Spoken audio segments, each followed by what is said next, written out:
नमस्कार दोस्तों, स्वागत है आपका बन्ना जीएस क्लासेज के यूट्यूब प्लेटफॉर्म पर। और मैं दीपक कुमार आप सभी लोगों का तहे दिल से स्वागत करता हूं। जैसा कि आप जानते हैं, हम लोग स्टेट एग्ज़ाम की तैयारी कर रहे हैं, बिहार स्टेट एग्ज़ाम की तैयारी कर रहे हैं बन्ना जीएस क्लासेज के माध्यम से। तो आज उसी तैयारी को आगे बढ़ाते हुए आज आपके लिए लेकर के आया हूँ 10th क्लास के अंतर्गत 10th क्लास के ज्योग्राफी सब्जेक्ट के अंतर्गत चैप्टर का नाम है भारत संसाधन और उसका उपयोगिता। एक के अंतर्गत आपको पहला चैप्टर है संसाधन और उसका उपयोग। 10th क्लास का पहला चैप्टर बिहार बोर्ड का यह आपका सब्जेक्ट है संसाधन और उसका उपयोग, रिसोर्स और उसका किस तरह से यूटिलाइजन किया जाए, इस चीज़ की बातें यहाँ आपको की गई हैं। तो आप एक शब्द में याद रखिएगा, संसाधन की अगर बात की जाए, संसाधन किसे कहते हैं? तो जो भी मानव के लिए उपयोगी वस्तुएं हैं, जो मानव के लिए उपयोगी वस्तुएं हैं वह संसाधन है। जिस चीज़ का मानव अपने चीज़ों के लिए उपयोग करता है, अपने आवश्यकताओं की पूर्ति के लिए उपयोग करता है, वह संसाधन है। धरती का कोई भी वस्तु जिसका उपयोग मानव अपने आवश्यकताओं की पूर्ति के लिए करता है वह संसाधन है। जो मानव की आवश्यकताओं की पूर्ति कर रहा है वह संसाधन है। एक शब्द में आपको याद रखना है, जो मानव की आवश्यकताओं की पूर्ति कर रहा है वह क्या है? रिसोर्स है। तो जिसमें जो भी चीज़ आप देख लीजिए, बस आप उसे यह एक बात उसे वस्तु से लेकर के पूछिए कि क्या यह मानव की सेवा करता है। अगर उत्तर आता है कि हाँ आता है या कर रहा है तो वह संसाधन है, तो वह रिसोर्स है। तो इस आधार पर यह पेन भी रिसोर्स हो रहा है, यह है जो आपको सामने दिख रहा है, यह रिसोर्स का काम कर रहा है, या बोर्ड रिसोर्स का काम कर रहा है, यह है सब कुछ रिसोर्स के रूप में काम कर रहा है। तो मानव की आवश्यकताओं की जो पूर्ति करता है वह संसाधन है। यह है, इसके बारे में अलग अलग विद्वानों की बहुत सारी बातें हैं। या फिर संसाधनों को, रिसोर्स को कई आधारों पर बांटा जाता है, कई भागों में बांटा जाता है। उन सारी चीज़ों को डिटेल रूप से हम लोग इसके अंतर्गत देखेंगे, इस चैप्टर के अंतर्गत जानेंगे, जहां से एसएससी यह भी क्वेश्चन निकालता है, रेलवे भी क्वेश्चन निकालता है, और बिहार स्टेट के अंतर्गत जो सिलेबस है, हालांकि तो नहीं बताया गया, लेकिन 9th 10th से ही क्वेश्चन पूछे जा सकते हैं, जाते हैं, तो वहाँ से भी क्वेश्चन पूछे जाएंगे। तो उसको भी हम लोग एक नज़र देख लेंगे। साथ इसके संबंधित और एमसीक्यू हैं, उन सारे को देखेंगे। तो आप आप आधे घंटे तक हमारे साथ बने हुए रहें और इस दौरान हम लोग इन सारी चीज़ों को जान लेंगे। तो आइए शुरुआत करते हैं, इसे देखते हैं, सुनते हैं, समझिए इसे। संसाधन का क्या महत्व है, क्या यूटिलाइजेशन है वह बता रहा है, क्या इसका इंपॉर्टेंस है यह बताया गया है। तो आप अपने जीवन में अनेक वस्तुओं का उपयोग करते हो, उपयोग में आने वाली ये सभी वस्तुएँ संसाधन है। संसाधन भौतिक और जैविक दोनों हो सकते हैं। तो यह डायरेक्ट लिख रहा है कि उपयोग में आने वाली वे सभी वस्तुएँ संसाधन हैं, और यह संसाधन है या तो फिजिकल हो जा सकता है या जैविक हो सकता है। तो यह भौतिक और जैविक दोनों तरह से हो सकता है, प्राकृतिक और मानवीय दोनों तरह का हो सकता है। जहां एक और भूमि, मृदा, जल, खनिज जैसे भौतिक पदार्थ मानवीय आवश्यकताओं की पूर्ति करते हैं, वो उसी तो यह होकर के संसाधन बन जाते हैं। जहां मानवीय आवश्यकताओं की पूर्ति करेगा वो संसाधन कहलाएगा। तो यह भौतिक चीज़ें भी जो प्रकृति के द्वारा निर्मित हैं, भौतिक चीज़ें कहने का मतलब नेचुरल रिसोर्स की बात की गई है। तो यह भूमि हो गया, मृदा हो गया, जल हो गया, खनिज हो गया, या भौतिक के पदार्थ हैं और मानवीय आकांक्षाओं की यह पूर्ति कर रहे हैं, इस आधार पर संसाधन बन जाते हैं। दूसरी ओर जैविक पदार्थ है, यथा वनस्पति हो गया, वन्य जीव हो गया, जलीय जीव हो गया, मानवीय जीवन हो गया, यह है सुखमय बनाने के पीछे यह बने हुए हैं। जलीय जीवन, मानवीय जीवन को भी सुखमय बनाने में पीछे नहीं है, मतलब कि यह बनाने में लगे हुए हैं।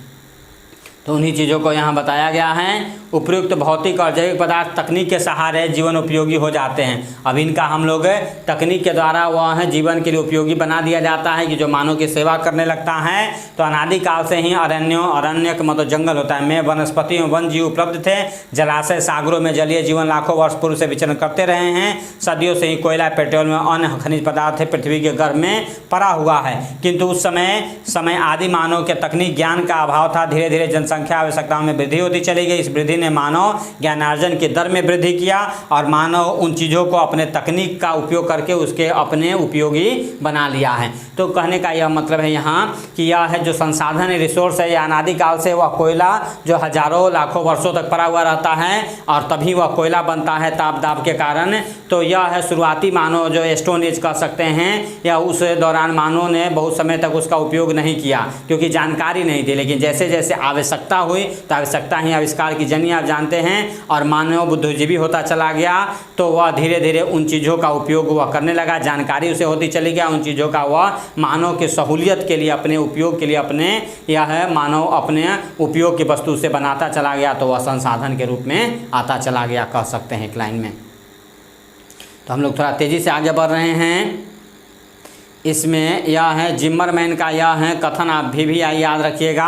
यह है संसाधन का अर्थ बहुत ही व्यापक होता है। यह प्रसिद्ध भूगोलवेत्ता जिम्मरमैन, यह हमेशा पूछा जाता है, यह उनका कथन है कि संसाधन होते नहीं बनते हैं, संसाधन या होते नहीं बनाए जाते हैं, बनते हैं। यानी कि जब हम लोग उसका मानव उपयोग करने लगता है तभी वह संसाधन कहा जा सकता है। वह ऐसे पड़ा हुआ है वह है और उसका कोई उपयोग नहीं हो रहा है तो वह संसाधन नहीं है। तो यह हमारे संसाधन बनते नहीं हैं या होते नहीं हैं, इसे बनाए जाते हैं, मानव उसे बनाता है, अपने उपयोग में लाता है।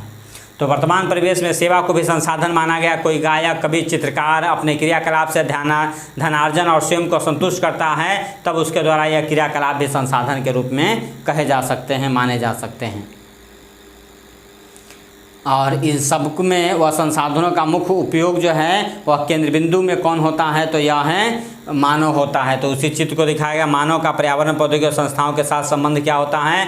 मानव जो है पर्यावरण का उपयोग करता है, वह तकनीक का प्रयोग करता है, उसे पर्यावरण में मिलने वाले संसाधनों का तकनीक के बल पर यह है अपने उपयोगी बना लेता है। तो यह है काम करती है संस्थाएं होती हैं, तकनीक के बल पर मानव अपने लिए उपयोगी बना लेता है। तो इसे आप समझ सकते हैं। संसाधन किसी भी देश का आर्थिक सामाजिक मेरुदंड होता है। संसाधन विपन्न राष्ट्र अंतर्राष्ट्रीय दौर में पिछड़ जाते हैं। इसका मतलब यह नहीं कि प्राकृतिक संसाधन से संपन्न राष्ट्र विकास करते हैं। कहने का मतलब है कि वह संसाधन जहाँ नहीं है वहाँ स्थिति खराब हो सकती है, और जहाँ वह है लेकिन अगर उसका उपयोग आप सही ढंग से नहीं करें तब भी आपका विकास नहीं हो सकता है। और कुछ देश ऐसे भी हैं कि संसाधन विहीन होते हुए भी वह है मानवीय क्रियाकलाप अपने तकनीक के बल पर और वह सुखी संपन्न बने। उसका एक अच्छा उदाहरण है जापान में मिलता है, जहां संसाधन, प्राकृतिक संसाधन अत्यंत कम मात्रा में मिलता है।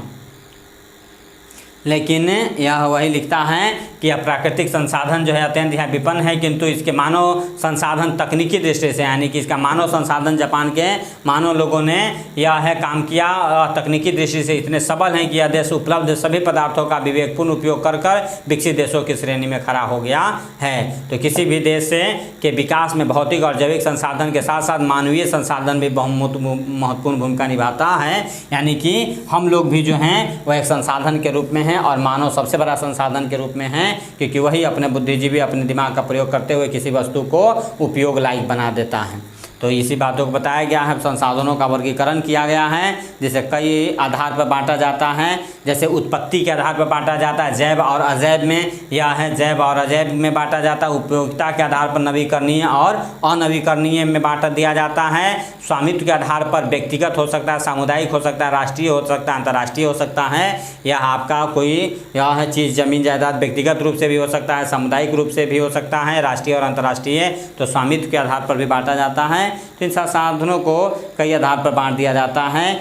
विकास की स्थिति के आधार पर बांट दिया जाता है, संभाव्य, विकसित, भंडार और संचित। जैसे यह कोयला कहीं यह निकलने की संभावना है, कहीं से कोयला निकल रहा है ज़्यादा तो वह है उसका उपयोग हो रहा है तो वह एरिया विकसित हो जाता है। कहीं भंडार है, निकाला नहीं गया लेकिन भंडार मिला हुआ है, और कहीं वह संचित है लेकिन अभी उसका भी उपयोग नहीं किया जा रहा है। यह चार्ट के माध्यम से भी आपको समझाया गया है संसाधनों के प्रक्रिया को। तो संसाधन को पहले दो भाग में बांटा, एक प्राकृतिक और एक मानवीय।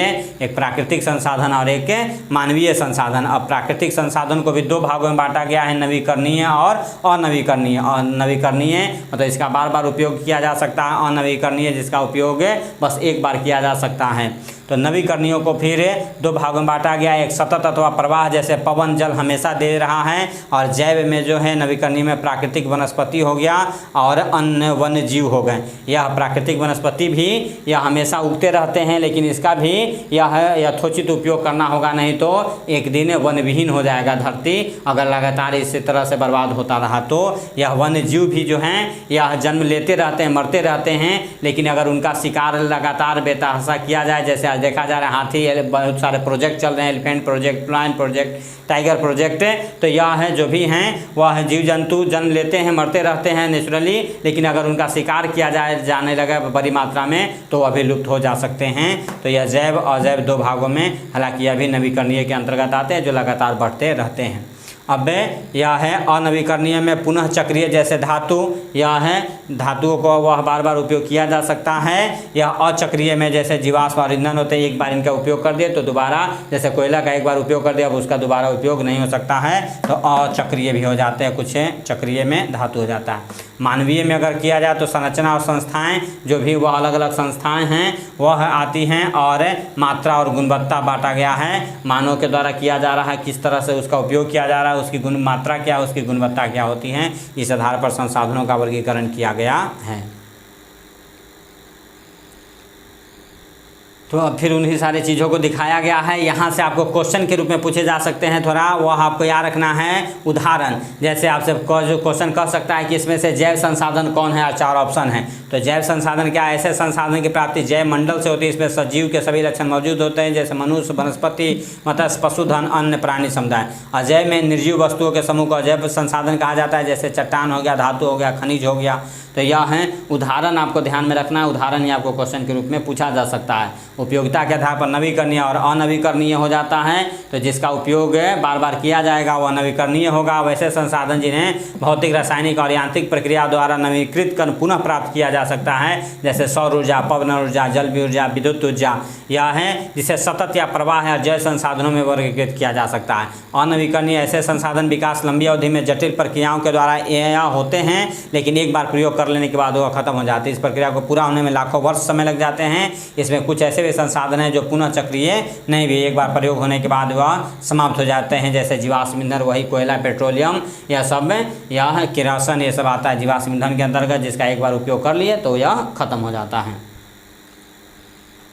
स्वामित्व के आधार पर आपके पास व्यक्तिगत संसाधन, आपका जो जैसे भूखंड, घर, जायदाद हो सकता है। सामुदायिक में यह है अलग अलग गांवों में भूमि, शमशान, मंदिर, मस्जिद, सामुदायिक भवन, तालाब, यह सब सामुदायिक संसाधन के रूप में आ जाते हैं।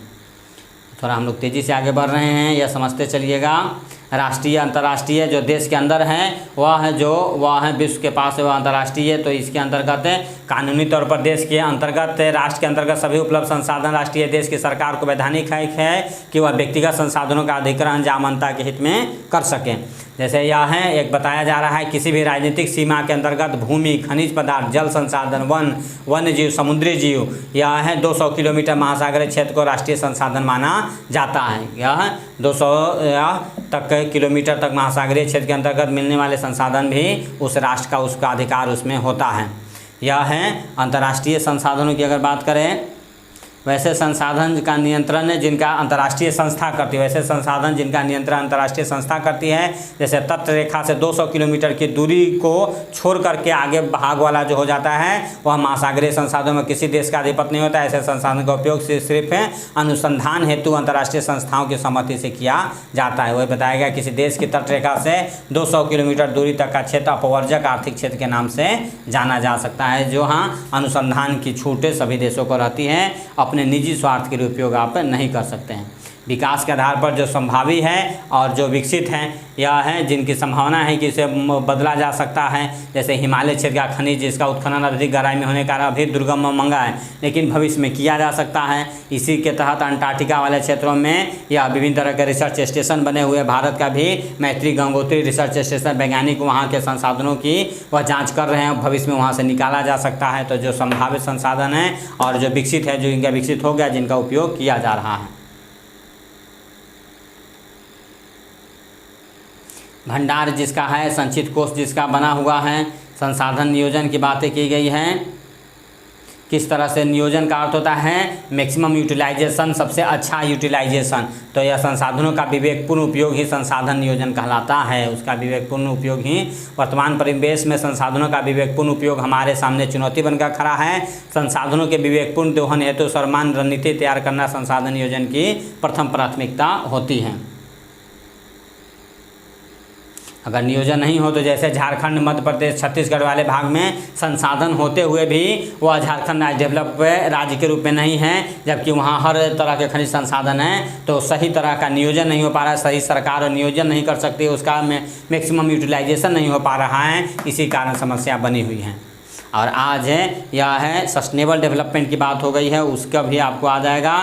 भारत में संसाधन नियोजन किस तरह से किया जाए यह है, उसको बताया गया। संसाधन नियोजनों के क्या क्या सोपान है बांटकर अध्ययन किया जा सकता है। देश के विभिन्न क्षेत्रों में, प्रदेशों में संसाधनों की पहचान करने के लिए सर्वेक्षण करना चाहिए। सर्वेक्षण उपरांत मानचित्र तैयार करना, संसाधनों का गुणात्मक एवं मात्रात्मक आधार पर मापन आकलन करना, संसाधन विकास योजनाओं को मूर्त रूप देने के लिए उपयुक्त प्रौद्योगिकी, कौशल एवं संस्थान नियोजन की रूपरेखा तैयार करना, ये सारी चीज़ें यह है एक प्रोसेस है। इसके आधार पर संसाधनों का अधिकतम उपयोग किया जा सकता है। राष्ट्रीय विकास योजना एवं संसाधन विकास योजनाओं के मध्य समन्वय स्थापित करना, इसी के लिए योजना आयोग पहले काम करती थी, अब नीति आयोग काम करती है। तो नीति आयोग का काम है देश के संसाधनों की पहचान करना, उसका कैसे मैक्सिमम यूटिलाइजेशन किया जा सकता है, यह सरकार को सलाह देना। उसी तरह से यह प्रक्रिया बताई गई है।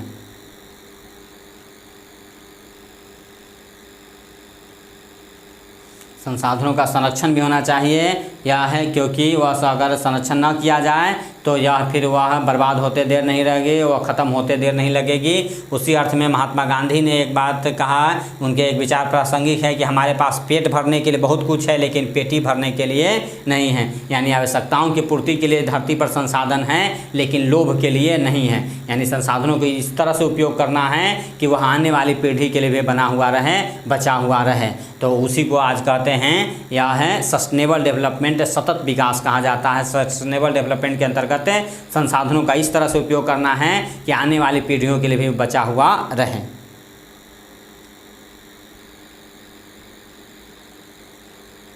वह इसी में कुछ नाम आता है, मेधा पाटेकर नर्मदा बचाओ आंदोलन में, सुंदरलाल बहुगुणा चिपका आंदोलन या चिपको आंदोलन में रही, संदीप पांडे द्वारा वर्षा जल संचयन कर कृषि भूमि का विस्तार संसाधन संरक्षण की दिशा में अत्यंत ही सराहनीय प्रदर्शन इन लोगों के द्वारा किया गया, सराहनीय एक कदम है।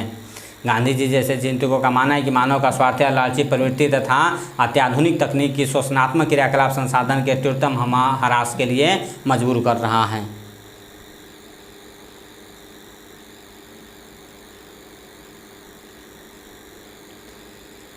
संसाधनों के उपयोग के लिए यह अंतर्राष्ट्रीय स्तर पर भी काम हुआ है। तो अंतर्राष्ट्रीय स्तर पर कनिष्ठ अनेक सम्मेलन हुए। सर्वप्रथम 1968 में क्लब ऑफ रोम ने इसकी वकालत की थी। 74 में शुमशेर की पुस्तक स्मॉल इज ब्यूटीफुल में इससे संबंधित गांधी जी के विचार प्रकाशित हुए थे। वटलैंड आयोग द्वारा 1987 के प्रतिवेदन में भी संसाधन संरक्षण के संबंध में विश्व जगत की दृष्टि खोलने में कारगर सिद्ध हुआ है। इसमें सतत विकास, सस्टेनेबल डेवलपमेंट की संकल्पना के साथ साथ संसाधन संरक्षण पर बल दिया गया है। इसी रिपोर्ट में बाद में हमारा साझा भविष्य आवर कॉमन फ्यूचर शीर्षक से भी दस्तावेज प्रकाशित किए गए, जिसे रियो डी जेनेरो में 1992 में आयोजित पृथ्वी सम्मेलन के संदर्भ में एक सुनियोजित प्रयास किया गया। 1997 न्यूयॉर्क में भी द्वितीय पृथ्वी सम्मेलन में बातें की गई। तो यह याद रखिएगा, यहाँ पॉइंट यह है, याद रखना है, पर्यावरण संरक्षण हेतु सर्वप्रथम स्टॉकहोम में विश्व शिखर सम्मेलन 1972 में आयोजित हुआ था। इसी सम्मेलन के पश्चात प्रतिवर्ष 5 जून को पर्यावरण दिवस के रूप में, इन्वायरमेंट डे के रूप में मनाया जाता है। तो यह याद रखिएगा, सबसे पहले 1972 में स्टॉकहोम में यह हुआ था। तो यह कुछ सम्मेलन जो हुए हैं और सतत विकास का जो कॉन्सेप्ट है उसे लाया गया, उसे आपको याद रखना है। इसी के अंतर्गत यहाँ आपको जो है यह है जो प्रमुख सम्मेलन हुए उसे याद रख लेना है। जैसे प्रथम पृथ्वी सम्मेलन अभी हम लोग बात किए 3 से 14 जून 1992 को रियो डी जेनेरो में किया गया था, जिसमें विकसित और विकासशील देशों के लगभग 178 प्रतिनिधियों ने भाग लिया था। इस सम्मेलन में ग्लोबल वार्मिंग, वन संरक्षण, जैव विविधता, एक कार्यक्रम 21 एजेंडा, रियो घोषणा पत्र समझौता किए गए थे। कार्यक्रम 21 एजेंडा के बारे में बताया गया है कि यह संयुक्त राष्ट्र पर्यावरण और विकास अंटार्ड जिसे कहते हैं के तत्वाधान में रियो डी जेनेरो सम्मेलन में राष्ट्राध्यक्षों द्वारा स्वीकृत 800 पृष्ठीय घोषणा पत्र है, जिसमें सतत विकास करने के लिए 21 कार्यक्रमों को बताया गया है। यह है और उसी को यह नाम दिया गया है एजेंडा 21 गठित करने हेतु सभी देशों को निर्देश दिए गए। इस पर होने वाले कुछ खर्च के वहन हेतु विश्व पर्यावरण कोष की भी स्थापना की गई। द्वितीय पृथ्वी सम्मेलन 23 से 27 जून 1997 को न्यूयॉर्क में प्रथम सम्मेलन के मूल्यांकन के लिए 5 वर्ष बाद आयोजित किया गया। इसे +5 सम्मेलन भी कहा जाता है। उसके बाद सबसे फेमस रहा क्योटो प्रोटोकॉल, यह क्योटो प्रोटोकॉल के द्वारा ग्लोबल वार्मिंग से बचाने के लिए जापान के क्योटो शहर में आयोजित किया गया था, जिसमें यह 6 गैसें CO2, methane, CO2, HCFA, chlorofluorocarbon, sulphur hexachloride को ग्लोबल वार्मिंग के लिए जिम्मेदार मानते हुए इसके उपयोग में कटौती करने पर बात हो गई। यूरोपीय ग्रीन हाउस गैसों के उत्सर्जन में 8% संयुक्त राज्य अमेरिका, यह है 7% जापान, 6% कटौती पर सहमत हुए। इसे मॉन्ट्रियल समझौता 1987 का विस्तार भी माना जाता है। मॉन्ट्रियल जो ओजोन परत को लेकर के किया गया था, मॉन्ट्रियल सम्मेलन किया गया था, उसी को यह है 1987 में उसको आगे बढ़ाया गया। तृतीय गोलमेज सम्मेलन जो होता है वह 2002 में हुआ है, यह याद रखना है। 10 वर्ष बाद 26 से 4 सितंबर 2002 में जोहान्सबर्ग में आयोजित किया गया था। तो यह है कुछ आपको इम्पोर्टेंट है जो पर्यावरण से संबंधित अलग अलग सम्मेलन हुए, उसे आपको याद रखना है। अब इसी के अंतर्गत कुछ क्वेश्चन आंसर आ जाते हैं जो आप देख लीजिए। जैसे कोयला किस प्रकार का संसाधन है, तो कोयला एक अनवीकरणीय संसाधन है जिसका यह बार बार उपयोग नहीं किया जा सकता है, याद रखना है। यह सौर ऊर्जा निम्नलिखित में कैसा संसाधन है, तो यह है कैसा संसाधन, यह पुनः पूर्ति योग्य है, इसका बार बार पूर्ति किया जा सकता है।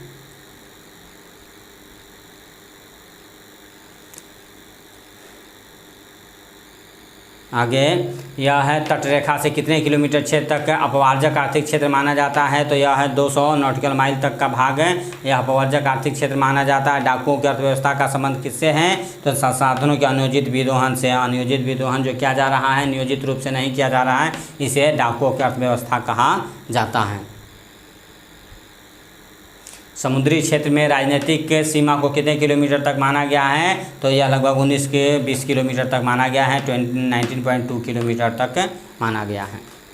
तो यहाँ तक यह कुछ ऑब्जेक्टिव थे, इतना आप याद रखें। तो यहाँ से संसाधनों से आपके क्वेश्चन छूटने वाले नहीं हैं। इसे बांट करके जो पढ़ा जाता है कुछ विद्वानों के, जिम्मरमैन का वह है, याद रखें। गांधी जी की बातें याद रखें, और अलग अलग तरह से बांटा गया जो प्रकृति और मानवीय तरीके से, उसे अगर आप चार्ट को ध्यान रखते हैं तो यहाँ से क्वेश्चन छूटने वाला नहीं है। तो 10th क्लास के आज पहले चैप्टर के ज्योग्राफी के अंदर इतना आप याद रखें, इसको आप ध्यान से पढ़ें तो यह आपके लिए बहुत ही फायदेमंद हो सकता है। तो आज के लिए इतना ही, बहुत बहुत धन्यवाद, थैंक यू।